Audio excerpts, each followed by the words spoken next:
Hello guys, welcome back to my channel. ഇപ്പോൾ നമ്മൾ ബീച്ചിൽ പോകാൻ പോവാണ്. അമ്മയുടെ ഫ്രണ്ടിൻ്റെ വീട്ടിൽ വന്നിട്ടാണ് നമ്മൾ ബീച്ചിലേക്ക് പോകുന്നത്.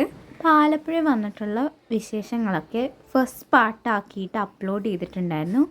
അതിൻ്റെ ലിങ്ക് താഴെ ഡിസ്ക്രിപ്ഷനിൽ കൊടുത്തിട്ടുണ്ട്. എൻ്റെ വീഡിയോ ആദ്യമായിട്ട് കാണുന്നവരാണെങ്കിൽ ലൈക്ക് ചെയ്യുക, ഷെയർ ചെയ്യുക, സബ്സ്ക്രൈബ് ചെയ്യുക, കമൻറ്റ് ചെയ്യുക. അപ്പോൾ ഫസ്റ്റ് നമ്മൾ ആലപ്പുഴ പാർക്കിലാണ് കയറിയത്. പാർക്കിൽ എന്തൊക്കെയോ പണി നടക്കുന്നുണ്ട്, അതുകൊണ്ട് കുറേ റൈഡൊന്നുമില്ല, കുറച്ച് റൈഡേ ഉള്ളൂ. അപ്പോൾ ഇതാണ് അമ്മയുടെ ഫ്രണ്ട്, ശീതൽ എന്നാണ് പേര്. ആൾക്കാരൊക്കെ ഭയങ്കര കുറവാണ്. പിന്നെ സ്ഥിരം എടുക്കുന്ന പോലെ കുറച്ച് റീൽസ് ഫോട്ടോസൊക്കെ എടുത്തു. ഇവിടെ മുഴുവൻ പഴയ റൈഡ് തന്നെയാണ് ഉള്ളത്, പുതിയതാക്കി ഒന്നും തുടങ്ങിയിട്ടില്ല.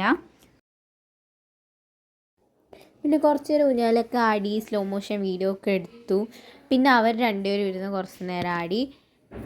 പിന്നെ റൈഡിൽ കയറാൻ വേണ്ടിയിട്ട് പാസ് എടുക്കണമായിരുന്നു. അപ്പോൾ ഒരു റൈഡിന് 50 റുപ്പീസാണ് വരുന്നത്. അപ്പോൾ 200 രൂപയുടെ ടിക്കറ്റാണ് എടുത്തത്. ഫസ്റ്റ് ഈ റൈഡിലാണ് കയറിയത്. ആദ്യം കറങ്ങിയപ്പോൾ ഒന്നും കുഴപ്പമില്ല. പിന്നെ സ്പീഡ് കൂടി വന്ന് തലയൊക്കെ കറങ്ങി അവസാനം ഇതിൽ നിന്ന് ഇറങ്ങി കഴിഞ്ഞപ്പോൾ അമ്മയ്ക്ക് നേരെ ഒന്നും ഇറങ്ങാൻ പറ്റിയിട്ടുണ്ടായിരുന്നില്ല, തലയൊക്കെ ചുറ്റിയിട്ട്. പിന്നെ അടുത്തതിൽ സിംഗിൾ ചാലഞ്ച് എന്നൊക്കെ പറയുന്ന പോലെ ആരും ഉണ്ടായിരുന്നില്ല. ഞാൻ ഒറ്റയ്ക്ക് അതിൽ കയറി. പിന്നെ അടുത്തത് ഇതാണ്. ഇത് വലിയ പേടിയൊന്നും ഉണ്ടായിരുന്നില്ല, നോർമൽ ഊഞ്ഞാലാടുന്ന പോലെ തന്നെ തോന്നിയിട്ടുണ്ടായിരുന്നുള്ളൂ.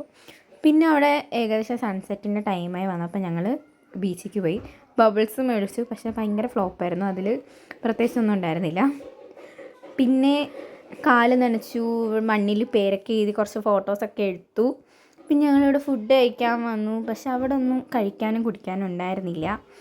അപ്പം ഞങ്ങൾ നേരെ ഇവിടെ അടുത്തുള്ള ഒരു കുലുക്കി കടയിൽ പോയിട്ട് പാൽ സർബത്താണ് ഓർഡർ ചെയ്തത്. അത് കുടിച്ച് നോക്കിയിട്ടാണെങ്കിൽ നല്ല ടേസ്റ്റ് ഉണ്ടായിരുന്നു, നല്ല സൂപ്പർ സാധനമായിരുന്നു. അമ്മയ്ക്ക് ജലദോഷം ഉള്ളതുകൊണ്ട് അമ്മ തണുത്തത് കുടിച്ചില്ല.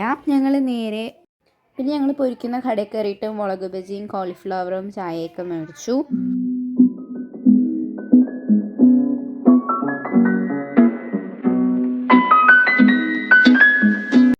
പിന്നെ ഞങ്ങൾ അവിടെ നിന്ന് നടന്നു. അവിടെ എന്തോ ലൈറ്റൊക്കെ ഇട്ടിട്ടുണ്ട്, എക്സ്പോ ആണെന്ന് തോന്നുന്നു. അപ്പോൾ നമുക്ക് അവിടെ പോകാം.